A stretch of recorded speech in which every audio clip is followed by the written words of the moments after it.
biggest shock in the international monetary system since 1971. They're going to unveil a new currency. So they've cloned the World Bank.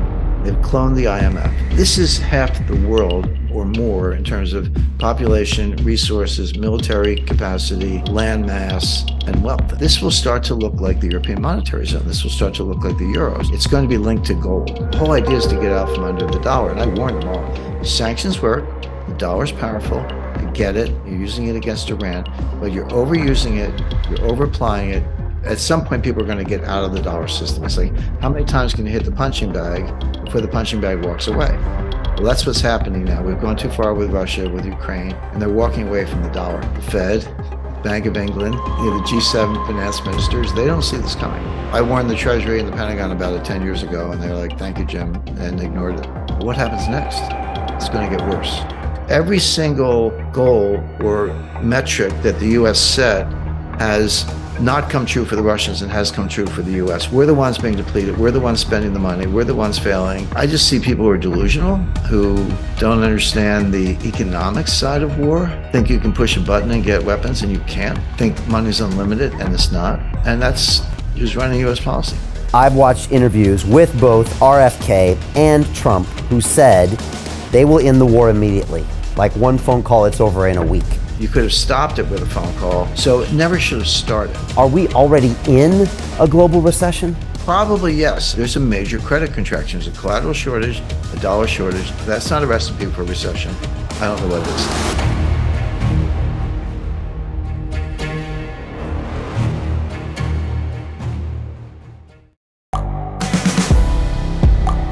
The world is changing.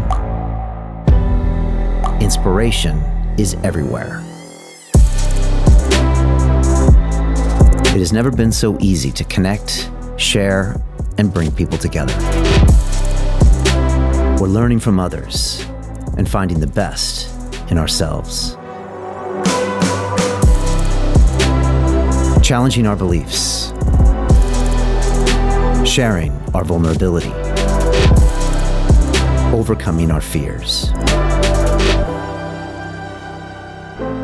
transforming ourselves so we can transform the world. How far can we go? This is London Real. I am Brian Rose. My guest today is...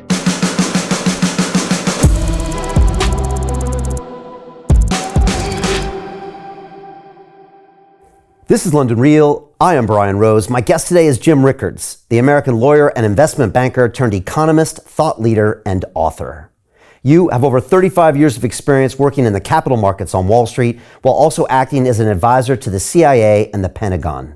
You topped the New York Times bestseller list with titles including The Death of Money, Currency Wars, and your most recent book, Sold Out, which explained how the broken supply chain and surging inflation will have catastrophic consequences on the global economy. You are known as the man who predicted the biggest financial crisis in American history, and right now, you believe we are facing an economic collapse far worse than that of 2008. One that will lead to a major upheaval of the international monetary system and the dollar losing its status as the global reserve currency. Jim, welcome back to London Real. Thank you, Brian. Great to be with you.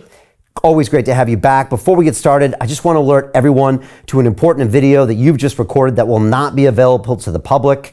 Here, you discuss the upcoming geopolitical shockwave of what you call the most significant development in international finance since 1971. But then you explain how anyone can position themselves to profit from this crisis. Our viewers can access that video at londonreal.tv/Jim, and I highly recommend that everyone go watch that immediately after our conversation. Jim, let's get into it. I'm increasingly concerned about a recession in the US and here in the UK, with our house prices falling for the first time in 11 years, and people are now predicting it to go down a shocking 10% in housing prices. Jim, are we already in a global recession? That's a great question, Brian. The answer is probably yes.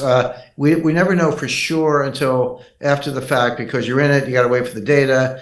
Then in the United States, I mean, they're not the global arbiter, but in the United States, we have something called the National Bureau of Economic Research. It's based in Cambridge, Massachusetts. It's not a government agency. It's a private group of about 12 prominent economists, egghead types. And they're the ones who declare when the recession began and when it ended.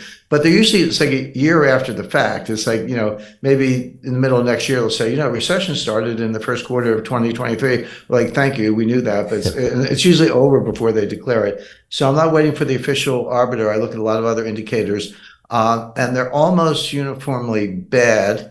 And they have very good track records of getting the predictions right. Not unlike the Fed, which is always wrong, always late.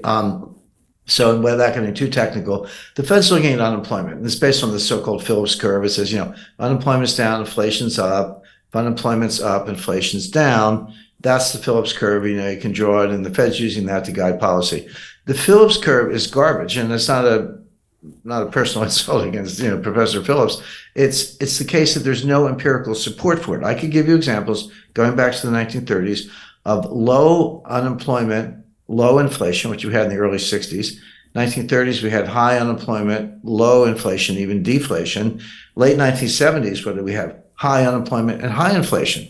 That was called stagflation. So I can give you examples. If you think of it as a quad chart, unemployment, inflation, fill in the blanks. I could give you all four examples: low, low, low, high, high, low, high, high, which means there's no correlation. If you can have any one of them, there's no correlation. So the Phillips curve has no predictive value on its face because the data doesn't back it up. Last time I looked at a Phillips curve, it was a flat line. At least where I went to school, curves were not flat, but there it is. Now, it's worse than that because unemployment, even if you thought it was a good indicator of something, particularly inflation, it's a lagging indicator or a lagging indicator of recession, as the case may be.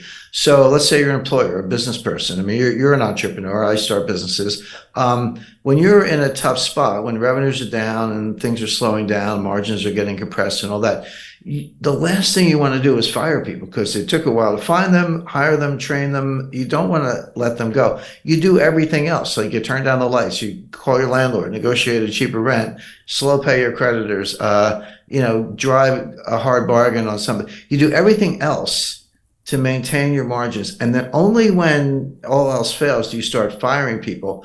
So first of all, it's a lagging indicator. You're already in the recession before you get around to firing people, number one. Number two, because you held on so long, you tend to do it en masse. It's not like, well, I'm going to fire one person a month for the next year. It's like, I'm going to hang on to all of them and then maybe, sadly, fire them all at once because I have no other choice. So A, it's a lagging indicator. B, it can turn on a dime from very low unemployment to very high unemployment within a matter of months. And if that's what the Fed's relying on, which they are, they say so. It's not a guess. They say that's what we're watching. Two things. Number one, you're not going to see the recession coming. It's a lagging indicator, and it can go from kind of good to bad almost overnight. So the Fed's, driving this way, looking out the back window, and they're probably going to wreck the economy. But there are a lot of other signs to say, okay, Jim, unemployment's not a good measure, and it isn't. But how do you know what are the good metrics? They tend to be a little technical. They tend to be things that very few people look at, but they're there. They're not secret. The big one, I think this gets more notice, is an inverted Treasury yield curve. Well, what does that mean? So a normal yield curve, it's like the longer the maturity, the higher the rate. That's common sense. So if I'm going to lend somebody money for a month, I might charge a certain interest rate. But if I'm going to lend you money for 10 years, I want a much higher interest rate because there's a lot more risk, inflation, default, credit risk, who knows what. So a normal yield curve is upward sloping. The longer the maturity, the higher the rate. Okay, right now, yield curves are inverted, which means they're downward sloping, which means the longer the maturity, the lower the rate. Why would you take a lower rate on a 10-year Treasury note than you would on an overnight loan, that's where we are today, by the way. The overnight rate is over 5, and the 10-year rate's 3.6, give or take. Well, why would you take a lower rate for a longer term loan? It makes no sense. Well, it makes no sense unless you think the bottom is falling out of the economy.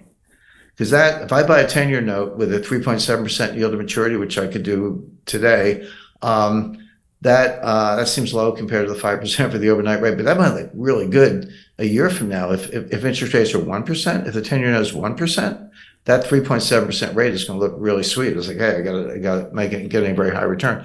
So in other words, this is the big money. This is the institutional money. This is people who know more than central bankers in many cases.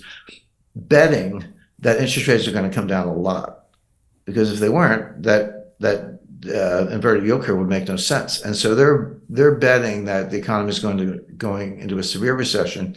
Interest rates are going to drop, and those 3.7% yields are going to look really good. Now, just to get a little more arcane, there's something called the SOFR futures curve. SOFR is the new LIBOR. There were problems with LIBOR, but these are long-term bets on overnight rates. Treasury is a snapshot of what I think the 10-year rate is going to be, but the SOFR is the opposite. They trade in strips, quarterly settlements that go out 3 or 4 years, 5 years, but the longer ones aren't that liquid. But basically, I can make a bet as to what I think the overnight rate is going to be 1 year from today. That yield curve is also steeply inverted. And again, this is the real, who trades SOFR futures? Well, the institutions and central banks and the big money, in other words. And it's in the data. It's not a guessing. You can look at it. It's publicly available. And it says rates are going to drop steeply in the months and year ahead. So again, these are, when you have an inverted SOFR yield curve, an inverted Treasury yield curve, it's basically the big money betting the rates are going to drop like a stone. Well, why would that be? Well, there are only two reasons. One, a severe recession and a steep drop in inflation. And those two things do go together. One more example, again, I don't want to get too in the weeds, but there's something, the Fed has an overnight reverse repo facility. What does that mean? So the Fed says, hey, send me give me your cash, and I'll give you a treasury bill as collateral, and then we'll unwind it at some point in the future. It's called a reverse repo. So I can call up the Fed, have them send me treasury bills as collateral, give them cash, and they'll pay me interest on that. It's a phone call. I don't have to do anything fancy. Okay. But the Treasury also sells treasury bills at auction, and I can bid on them. And people do. And the yield to maturity on those is lower than the Fed will give you for a phone call. So why would you bid at an auction, take the market risk and get a yield that's lower than the one you can get for a phone call? Well, the answer is that the treasury bill that they send me when I do the treasury facility, I cannot rehypothecate it, meaning I have to hold it, give it back to the Fed when they want it, but I can't give it to you or anybody else. Whereas if I bid at auction, I can take that bill, I can pledge it to UBS, UBS can pledge it to Deutsche Bank can pledge it to Barclays, and they do. So, but the reason I bid more aggressively for that and take a lower yield, I'm fighting for a lower yield instead of the higher yield I can get for free, is because I need the collateral. That's a sign that there's a collateral shortage, that banks are reducing their balance sheets, they're unwinding derivatives, et cetera. So sorry to be a little technical, Brian, but the point is when you look at two inverted yield curves and an auction rate that's lower than what you can get for a phone call, they all say the same thing. Rates are going down, the economy is going to crash, and there's collateral scarcity, and banks are tightening up their balance sheets. So they're all bad signs.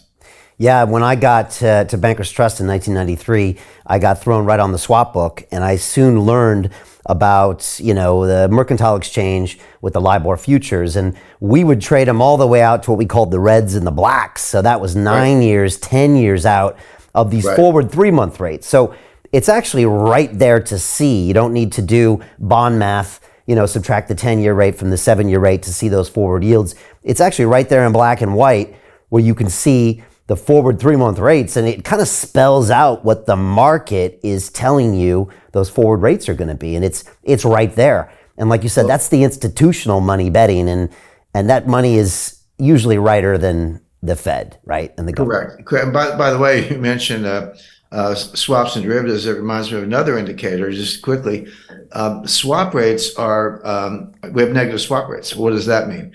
Well, what is a swap? So I buy a 10-year Treasury note, and I finance it in the overnight market. So what's happening to me? I'm getting the yield on the 10-year Treasury note, and I'm paying an overnight yield. So I'm receiving fixed, paying floating. Well, sometime in the 80s, but certainly, in your experience in the 90s, in my experience, at some point somebody said, hey, why don't we get rid of the bond? Like, just pay fixed and receive floating. Who needs the bond? The bond's a piece of collateral, but we can have a contract. So that's a swap, a simple form of swap. So I do a swap with Deutsche Bank, and Deutsche Bank says, okay, Jim, I'll pay you the 10-year rate. You pay me the overnight rate. It's exactly the same as if you had the note and we're financing it in the repo market. It's just receive fixed, pay floating. That's a swap. Pardon me. But if you think of the credit risk, oh, at least with the 10-year Treasury note, I got the United States government behind me. If I'm doing a swap with, UBS, I got bank risk. I've got some credit risk in the bank. Credit Suisse just failed. So it's logical. It makes sense that the rate I get from UBS should be slightly higher than the Treasury rate. The swap rate from a bank should be slightly higher than the comparable maturity of a government security, because the government security is slightly safer than a big bank. Well, right now, that's not true. UBS, or, I'm not picking on UBS, Barclays, anybody else in a swap, the rate I get is lower than I get from a 10-year Treasury note. So why would I do that? Why would I take the poorer credit and take a lower rate instead of a higher rate? Well, the answer is the swap is off balance sheet, and the Treasury note, if I own it, I got to put it on my balance sheet. So when you see negative swap rates, meaning the riskier credit is paying you less than the government credit, what it means is that the balance sheets are constrained. I got to do the off balance sheet trade because we can't use up the balance sheets. That's consistent with what we just talked about with the inverted yield curves, which is there's a major credit contraction. There's a collateral shortage, a dollar shortage, and a credit contraction. That's not a recipe for a recession. I don't know what it is. Wow, this is powerful stuff. And what I love it, Jim, is when you and I start talking like this, a lot of the audience, they understand more than I always think they will. They kind of get it. So many people now are way up the curve on this stuff. And again, these things are right there if you know what to look for. You've also just recorded this video that will not be available to the public. You're going to talk about this upcoming geopolitical shockwave of what you call the most significant development in international finance since 1971. But then you also explain how anyone can position themselves to profit on this crisis. People can access that at londonreal.tv/Jim. Again, highly recommend people check that out when we're done. What's next, Jim? You've pointed the finger, I think, at the Biden administration for a lot of this recession. You have said that the president has drained our oil reserves more than any president in history. Obviously, this is ongoing war in Ukraine. How much of this is the president's fault? How much of it is its supply chain? And where are we currently at now? What are we, about 17 months before an election? Right. It's a great list, Brian, because you can say, well, we could talk about the war in Ukraine. Yeah, we could talk about monetary policy. We just kind of did, go through some of the recession indicators. We can talk about the election, but they're all connected. I mean, that's really where the complexity theory and the density of the network comes in, because these things are all connected. So just to spend a minute on Ukraine. By the way, I just last week conducted I do this annually, so it's been 8 years in a row, conducted a seminar on financial warfare at the U.S. Army War College in Carlisle, Pennsylvania. And it is at the Army War College, but there are people there from all branches. It's a very elite group, handpicked, about 12 students, mid-career officers, so they're kind of late 30s, early 40s, lieutenant colonels, and from all branches. So I get Marines, Army, Navy, Air Force, Marines, and a few civilians, State Department, and CIA, NSA, intelligence community. But it's a fun group, 12, 13. I look at the resumes, amazingly accomplished. They all have multiple master's degrees, the occasional PhD, speak 4 languages, been deployed from Iraq to, Colombia or wherever. But they've been handpicked as the future big brains. These are people 5 years from now, there'll be 3-star generals on the National Security Council, et cetera. So it's a fun class. And my topic is financial warfare, which is kind of like finance and warfare, which is what we're mashing up right now. But and I spent a lot of time talking about this whole BRICS thing, and we can talk about that if you like. Yeah. But I tell in interviews like this, Brian, I always explain. I said, I didn't say anything in the U.S. Army War College that I'm not saying in this interview. It's not like I have a secret package for them and we do something else. So I just say the same thing. You can take it or leave it. You can agree or disagree. But it's a great group, very interactive.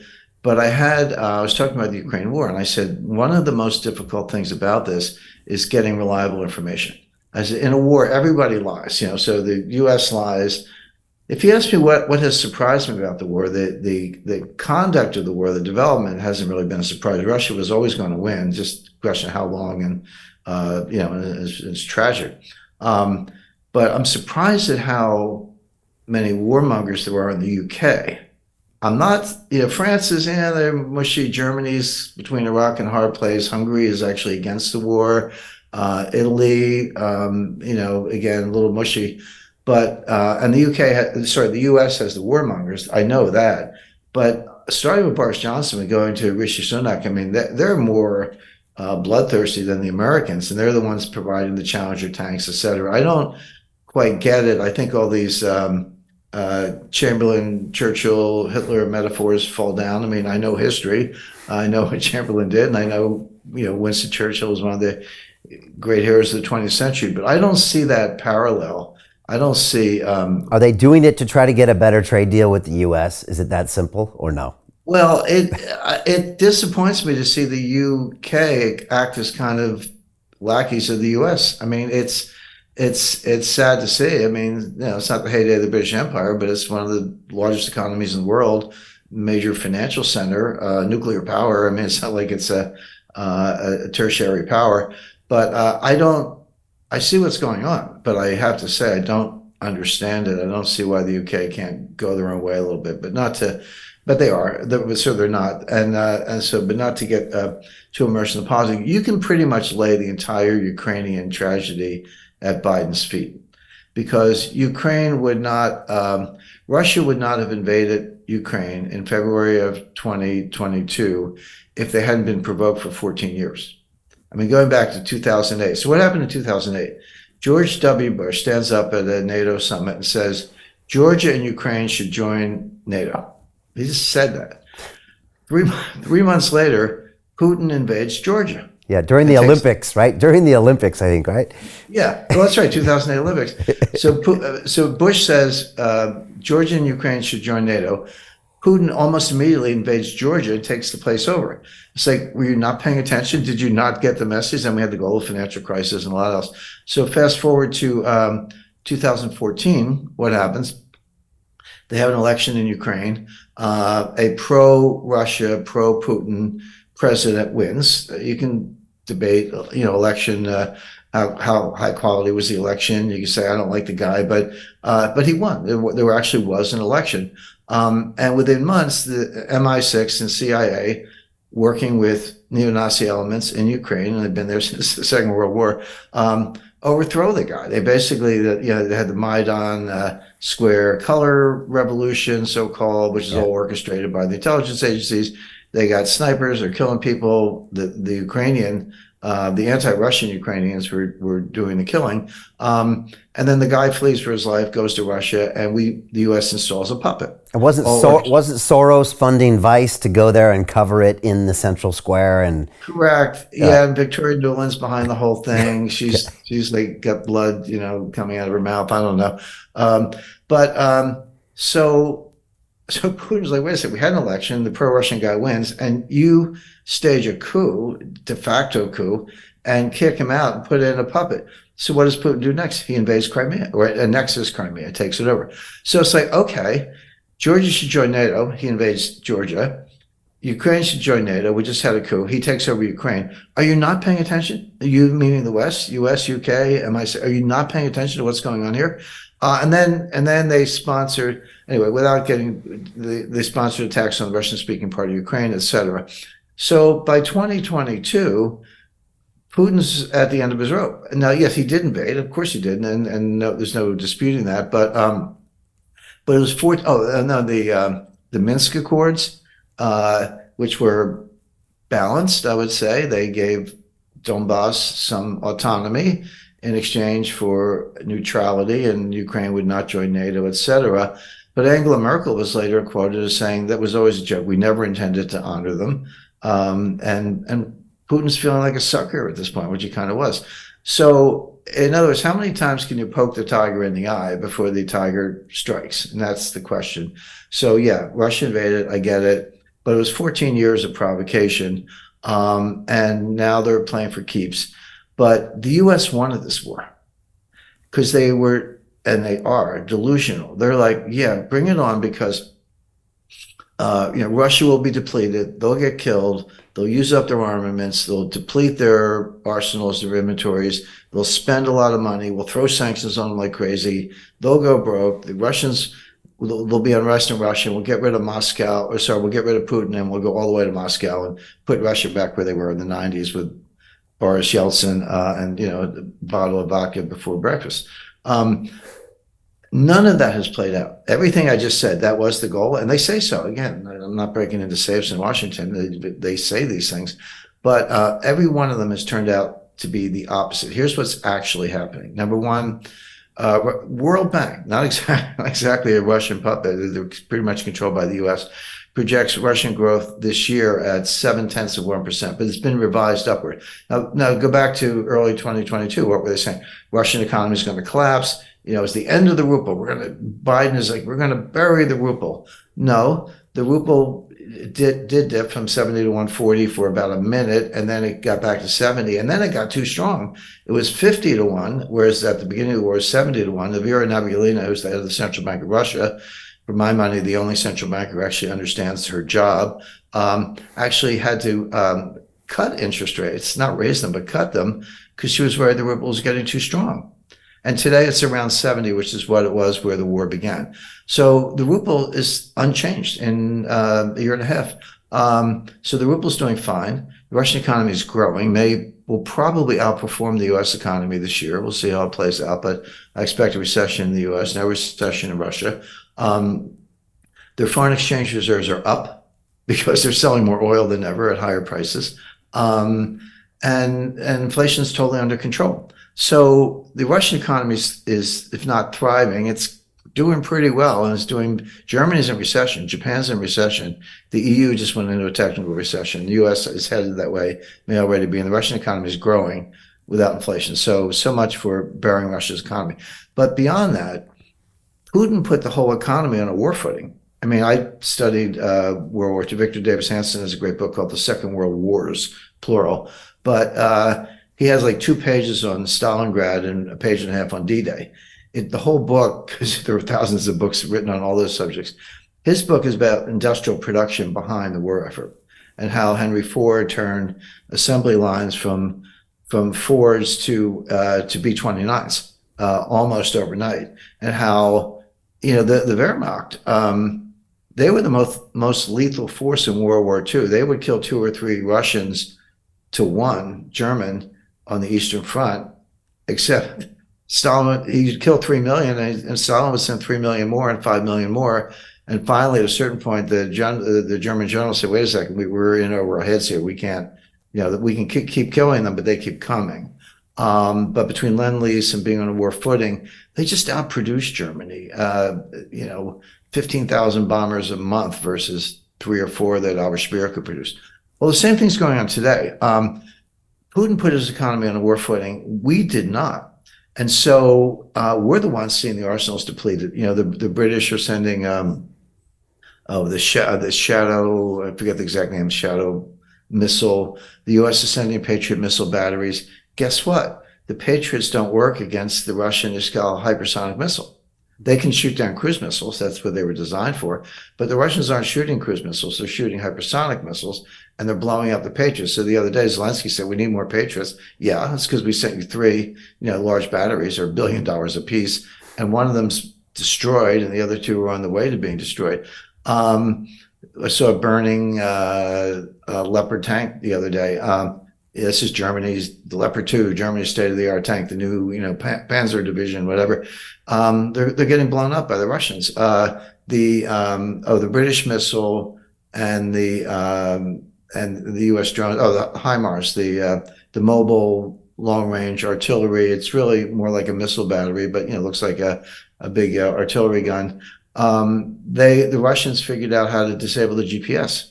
It's sort of like, I think it was a cruise missile fired from a cannon, very potent, except if you disable the GPS, the shell doesn't know where it's going, and they're landing harmlessly.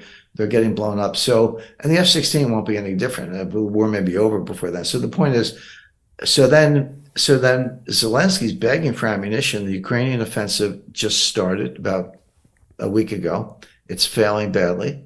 Casualties are high. This armor I talked about is being blown up. Most of the Ukrainian armor are old Russian tanks. I think the T-62. They're getting blown up. They're in open fields, and they don't have any air cover, and the Russians are destroying them. And so all these so-called miracle weapons don't work. So what is Zelensky begging for now? Ammunition. It's not even, what good is a high-tech cannon if you don't have any shells? And the U.S. has provided this. The U.S. is begging South Korea, hey, could you send them some ammo? And South Korea is like, well, we'll ship it to Poland and maybe they can do it. We want to keep our hands clean. But some of this is coming from South Korea. The Poles are out. The Brits are out. The Americans are out. It's like, oh, well, wait a second. Whose economy is suffering? Whose arsenals are being depleted? Who's spending all the money? Who's bankrupting their own economy? It's the United States and our allies, not the Russians. So everyone says, well, let's call up the factory and order some more ammo. No, we shut down those assembly lines a long time ago, and we're depleting our arsenals. You know how long it takes to retool a factory to start producing stuff once you've shut it down? The answer is about 2 years. So this war will be over. So sorry to be kind of go on, but the point is every single goal or metric that the U.S. set has not come true for the Russians and has come true for the U.S. We're the ones being depleted. We're the ones spending the money. We're the ones failing. The Ukrainians sadly are suffering the casualties, like over 200,000 at this point. Russia's got a secure hold on the so-called land bridge from Rostov-on-Don to Crimea. They got their eye on Odessa. They've had a year to build major fortifications. The Ukrainian advance, which they're losing. I mean, they're basically attacking and getting beaten back by the Russians. Those are the outer perimeter. That's the Russian perimeter. That's relatively lightly stocked compared to the much stronger fortifications. The Ukrainians haven't even gotten through them, and this is like Pickett's charge, at Gettysburg, where Lee had a success at Chancellorsville not too many months before Gettysburg, where he just charged and he broke through the Union lines and disrupted it and won the battle, etc. And they were going to do a replay with Pickett's charge, except the Union line held. The Confederates were beaten back and they retreated, and that was the beginning of the end of the Confederate war effort. And then the rest is history, as they say. So that's kind of what's happening to Ukraine right now. But the U.S. won't quit. And so now they want the F-16s, which won't be any different. They'll just get shot down. And so then he said, where does it end? And as you see, this guy Cimarella, he's Eric Cimarella. He's wrote an article. He was the rat in the Trump impeachment. Remember the phone call with Zelensky, as if, how many times, Biden's been to Kiev talking to Zelensky, but Trump makes one phone call and he gets impeached. But the guy who got the transcript of the call from Vindman and delivered it to Adam Schiff and routed out Trump and started the whole impeachment thing. It was in the National Intelligence Council. I used to work there. And it's like a big brain wing of the CIA. He was the rat. Well, he just wrote an article. It's now at the Carnegie Endowment. Where else, right? And they're going to the Korean model. They're saying, well, okay, we're clearly losing, but let's not lose. Let's have like an armistice. And by the way, the Korean War is not over. What they did in 1953, they had an armistice. They stopped shooting and had a line of control, DMZ. But there's never been a peace treaty. And technically, North and South Korea are still at war. But what they want is an armistice in Ukraine, stop the fighting, here's the line, and we'll figure it out, which would basically be an opportunity to rest and rearm Ukraine before the warmongers start the war again. Why would Russia agree to that? I mean, Russia's winning. Why would you agree to an armistice? I mean, that's how World War I ended before the Versailles Treaty. So I just see people who are delusional, who don't understand the economic side of war, which is a big deal. Think you can push a button and get weapons, and you can't. It takes years to retool those assembly lines. Think money's unlimited, and it's not. And have this just irrational. I'm talking about Fiona Hill, George Kent, Victoria Nuland, Tony Blinken, Jake Sullivan. These people are political hacks. They're not that bright, and Biden's feeble-minded, and that's who's running U.S. policy. Wow. I love how you break that down. I got a couple more questions about Ukraine. You alluded to the fact that you're going to talk a little bit about what you're calling the most significant development in international finance since 1971. It's an upcoming geopolitical shockwave. I do want to get to that, but also you have made a video about that people can go watch right now, including how they can position themselves to profit. It's at londonreal.tv/Jim. I highly recommend everyone watch this right when we're finished. Recently, I've watched interviews with both RFK and Trump who said they will end the war immediately. Like one phone call, it's over in a week. And fascinatingly, both saying kind of a similar thing. And quite frankly, Jim, I believe them both. I believe they could actually do it and they will do it. You've watched both of those two men kind of campaigning. It's a very, very fascinating race with both of them in there. I'm kind of looking for a Trump Kennedy ticket maybe at the end of it, but that's another story. Talk to me about what they're saying. Could it be done? And what do you make of those candidates right now? Well, first of all, I find both of them intriguing. Trump's, better known when he was president, but RFK is not exactly, the Kennedy name is not exactly unknown. I mean, I'll go back to the first election I could vote in was 1972, because at the time the voting age was 21 years old. But in 1968, as a high schooler with no money, a friend of mine and I hitchhiked from Cape May, New Jersey to Camden, New Jersey, a distance of about 80 miles, to hear his father, Robert F. Kennedy, speak. And so, like I said, I'm a 16, 17-year-old hitchhiking to hear RFK. That's how inspired I was by what he was doing at the time. Wow. How was the speech? The answer is sure. Sorry, go ahead. How was the speech? Do you remember? Oh, it was great. I mean, he's inspiring, and he kind of, he came out of nowhere in the primary because Lyndon Johnson was running for president and Eugene McCarthy was holding his own in New Hampshire, and it was only at that point that RFK jumped in. But that's okay. You gotta pick your spots. Yeah, I've been on that bandwagon for a long time, but RFK Jr. First of all, sorry, the short answer to your question is yes. You could end it with a phone call. This is a war that never should have started. Okay, you could have stopped it with a phone call. Say, hey, okay, Putin, here's the deal. Ukraine's neutral; they're not joining NATO. Autonomy for the Donbass. Stop killing the Russian-speaking part of the population, and maybe a few other bells and whistles, some security guarantees from EU or NATO, and then that's it. Sign that deal and just go forward and let the politics take its course. So it never should have started. Okay, so then it starts. You could have ended it with a phone call just by saying, okay, got it, you're serious. I should have known that from the start. We'll do the same deal with one big difference, which is Russia will not give up the territory they've taken. They've spent too much money and blood to get there. So you want neutrality, you want no NATO membership, yeah, but we're keeping what we took. Because I always explain, there's so many sort of anti-Semites or anti-Israeli people, you find them in the United States, I'm sure elsewhere, these Palestinians. I keep explaining to them, I said, the Arabs invaded Israel 4 times and Israel won all 4 wars. When you win wars, you get to keep stuff. I mean, that's what war is about. Okay. Oh, get out of the West Bank. Well, no, they fought 4 wars. They won all. They're 4-0. The 2006 Hezbollah thing, you can call that a tie if you want. But 1948, 1967, 1973, and the Intifada, they won, and so they get to keep stuff. Well, Russia won, and they're going to keep stuff. That's the difference between pre-war and where we are now. And yes, you could do that deal with a phone call. You just tell Zelensky, you're signing this deal, and we'll let you keep what's left, but that's it. And if you don't, you're gone. So they're right about that. Interesting that Kennedy's a liberal Democrat and Trump's a MAGA Republican, and they think the same thing. That's because they have a certain measure of common sense. But just again, not to get too in the weeds, but I'm coming to you from New Hampshire in the United States. We have the first primary, and there's a footnote there. So historically, New Hampshire is the first primary in the country. It's a bellwether. It's where Eugene McCarthy, by the way, in 1968, he did not win the New Hampshire primary, but he got way more votes than anyone thought. And that led immediately to Lyndon Johnson withdrawing from the race, and then RFK jumped in.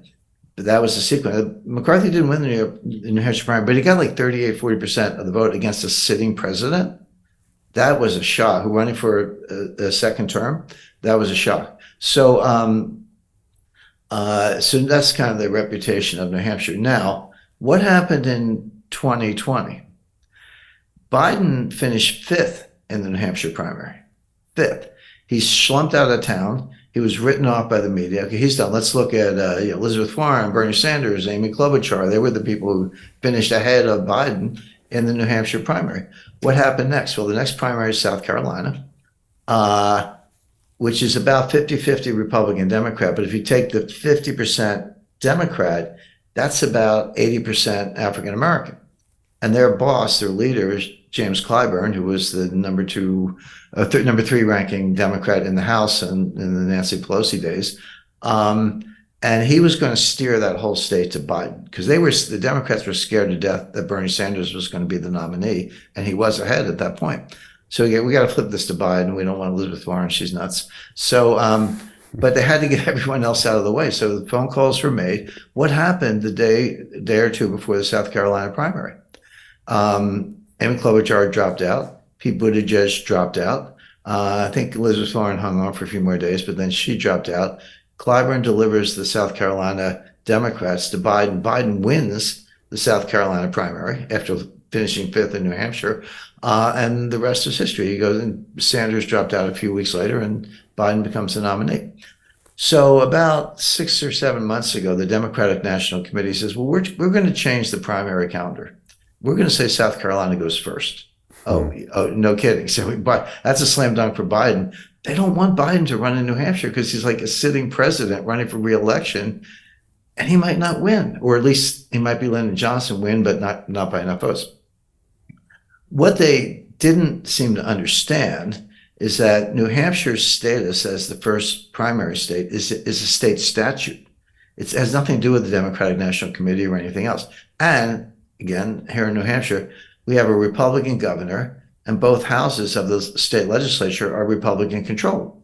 So they're kind of looking at the DNC. We don't care what you say. We're going to have our primary when we have it. Now, if your guy doesn't want to run, that's up to him. But RFK Jr. says, I'm getting to the point here. RFK Jr. has said, I'm definitely running in the New Hampshire primary. My path to the nomination starts in New Hampshire. So now you've got this awful conundrum for the Biden people. It's like, oh, do we blow off New Hampshire? Well, how does that play out in the general election? You know, it comes down to a couple of votes. New Hampshire's got 3 electoral votes. It's not a lot, but if we're the difference, you know, you've alienated everyone in New Hampshire. How does that look? If you're running for president, you won't run in a primary. To continue watching the rest of the episode for free, visit our website londonreal.tv or click the link in the description below.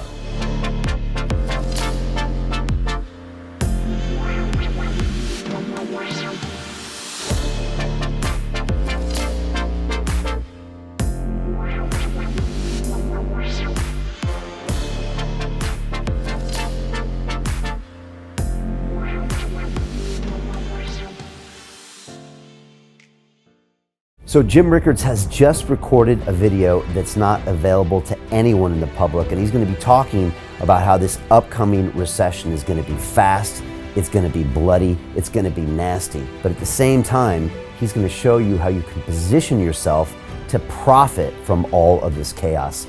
Now, we've made this video only available to our viewers. Go to londonreal.tv/Jim. Watch that immediately. I can't say enough good things about Jim Rickards. He understands the global economic system better than any guest I've ever had on London Real. His predictions are almost uncannily true, and you can learn how to profit from his vision, from his expertise, and his understanding of economics. So go to londonreal.tv/Jim or click the link below. It's an excellent, excellent look on what's going to happen in the future and how you can position yourself to profit from that.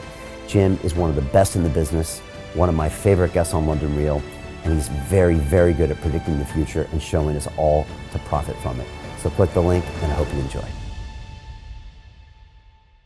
Hey, it's Brian Rose, founder of the DeFi Academy. I've told you my 4-week crypto bootcamp is amazing, but don't take my word for it. This is what my students are saying. The DeFi Academy was an amazing experience for me. It took me totally out of my comfort zone. In this course, I was challenged, I was held accountable, and pushed to do things that honestly weren't always easy. It's been phenomenal, and I can't believe we're already up on our 4 weeks. It has flown by. Going through this DeFi accelerator by far was one of the best courses I've taken. You do this course, you really get into the nitty-gritty of the activities that will make you comfortable with decentralized finance. Thank you so much to Brian and everyone at London Real and the DeFi Academy for even putting together an amazing course like this. Anybody else that wants to do it, please sign up. It is well worth the money.